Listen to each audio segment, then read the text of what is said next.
Capitalismo ou socialismo? Uma análise profunda para um futuro melhor.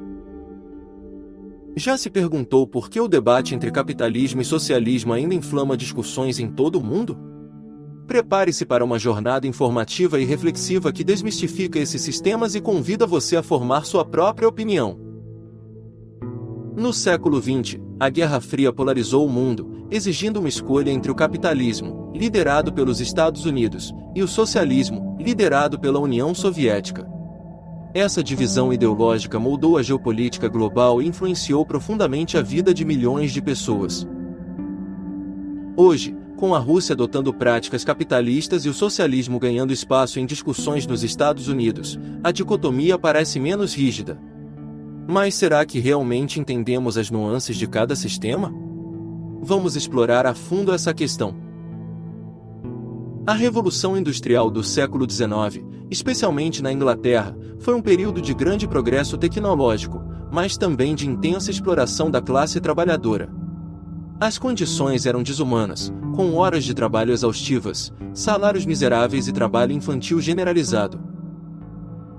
A poluição do ar e os acidentes eram constantes, e os trabalhadores não tinham acesso à segurança médica ou férias. Enquanto isso, os donos das fábricas acumulavam fortunas sem se preocupar com o bem-estar de seus empregados. Essa disparidade gritante gerou questionamentos profundos sobre a justiça do sistema. Karl Marx, um pensador alemão, se dedicou a analisar essa realidade e a buscar uma explicação para a desigualdade social. Ele estudou a filosofia de Hegel, que defendia que o progresso ocorre através do conflito entre opostos, e aplicou essa ideia à análise da sociedade. Para Marx, cada fase da civilização carregava em si a semente de sua própria destruição. Ele identificou 4 grandes etapas no desenvolvimento da sociedade: o comunismo primitivo, o escravismo, o feudalismo e o capitalismo. Cada uma dessas etapas apresentava suas próprias contradições e desafios. No comunismo primitivo, todos trabalhavam para a comunidade e recebiam de acordo com suas necessidades. O desenvolvimento da agricultura permitiu a acumulação de bens, o que levou ao surgimento do escravismo. No escravismo, surgiram as classes sociais. Uma minoria controlava os meios de produção e até mesmo os próprios trabalhadores. O Estado apareceu, e reis e sacerdotes justificavam seu poder alegando ter o favor divino. No feudalismo, os trabalhadores deixaram de ser escravos, mas continuaram presos à terra como servos. Surgiu uma nova classe, os burgueses, que eram artesãos e comerciantes. Com o tempo, os burgueses acumularam dinheiro e passaram a financiar grandes negócios, formando sociedades por ações. Esse processo culminou no surgimento do capitalismo, onde o poder passou para as mãos dos capitalistas. O capitalismo foi teorizado por Adam Smith, que defendia princípios como a propriedade privada, o livre mercado e a concorrência. Na teoria, o capitalismo parecia ideal, pois incentivava a inovação e o crescimento econômico. No entanto, na prática, o capitalismo gerava desigualdade extrema, o que Marx chamava de exploração do trabalhador. A concentração de riqueza nas mãos de poucos e a precarização do trabalho eram características marcantes desse sistema. Imagine que 2 pessoas colaboram para produzir um produto. Uma fornece trabalho e a outra fornece capital, fábricas, ferramentas. Se a produção custa 10 unidades monetárias e é vendida por 18, os 8 extras, lucro, ficam para o capitalista. Mas e o trabalhador? Para Marx, isso era roubo, pois o lucro vinha do trabalho dos operários, mas ia apenas para os donos do capital. Essa dinâmica criava desigualdade e formava monopólios e oligarquias, concentrando o poder econômico e político nas mãos de poucos. Adam Smith argumentava que, se um trabalhador se sentisse mal pago, poderia procurar outro emprego. Mas e se houvesse desemprego? Isso faria os salários caírem ainda mais, criando um ciclo vicioso de pobreza e exploração. Outra contradição do capitalismo é que, se muitas pessoas ficarem pobres demais para consumir, quem compraria os produtos e manteria a economia funcionando? Essa crise de superprodução e subconsumo era uma das principais críticas de Marx ao sistema capitalista. Diante dessas contradições, Marx e Friedrich Engels publicaram o Manifesto Comunista, incentivando os trabalhadores, proletariado, a se unirem para tomar o poder dos capitalistas.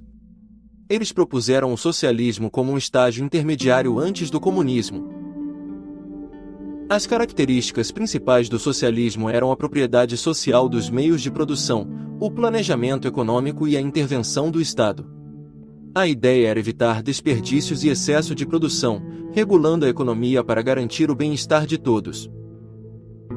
A primeira grande tentativa de aplicar essas ideias foi na Revolução Russa, 1917, que deu origem à União Soviética. Outros países seguiram esse modelo, mas surgiram problemas como a concentração de poder, a perda de liberdade e a falta de inovação.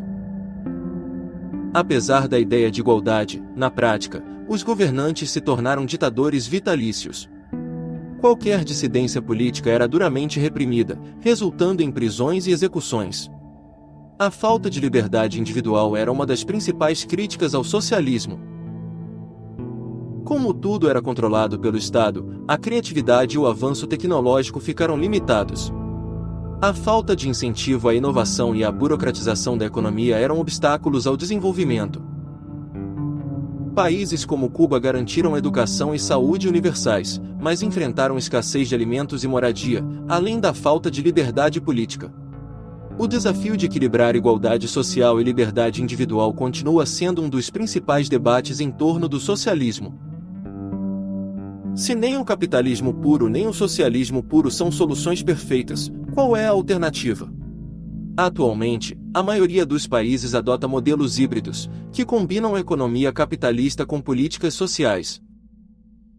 Os países nórdicos, Suécia, Noruega, Dinamarca, têm mercado livre, mas também fortes sindicatos e serviços públicos universais.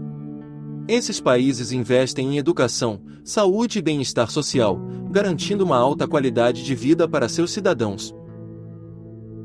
Nos países capitalistas, o Estado ainda cuida de infraestrutura, saúde e educação. As lutas trabalhistas garantiram direitos como jornada de 8 horas, salário mínimo e previdência social. Esses direitos são conquistas importantes que protegem os trabalhadores e garantem um mínimo de dignidade. Além disso, existem outras propostas econômicas, como o anarquismo, que rejeita qualquer hierarquia, defendendo autogestão e cooperação. As economias comunitárias, presentes em sociedades indígenas, onde o trabalho é organizado de forma coletiva, também são alternativas interessantes. Experimentos locais, como o Butão, que mede seu progresso pelo Índice de Felicidade Nacional, e não pelo PIB, mostram que é possível buscar outros indicadores de bem-estar além do crescimento econômico.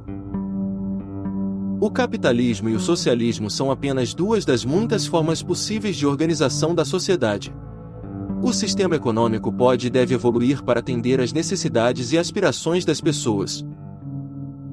Você acredita que o sistema econômico do seu país deveria mudar? Deixe seu comentário abaixo com suas ideias e sugestões. Agora é a sua vez! Compartilhe este vídeo com seus amigos e familiares para promover uma discussão construtiva sobre o futuro da nossa sociedade. Inscreva-se no canal para mais conteúdo educativo e informativo. Juntos, podemos construir um futuro melhor para todos.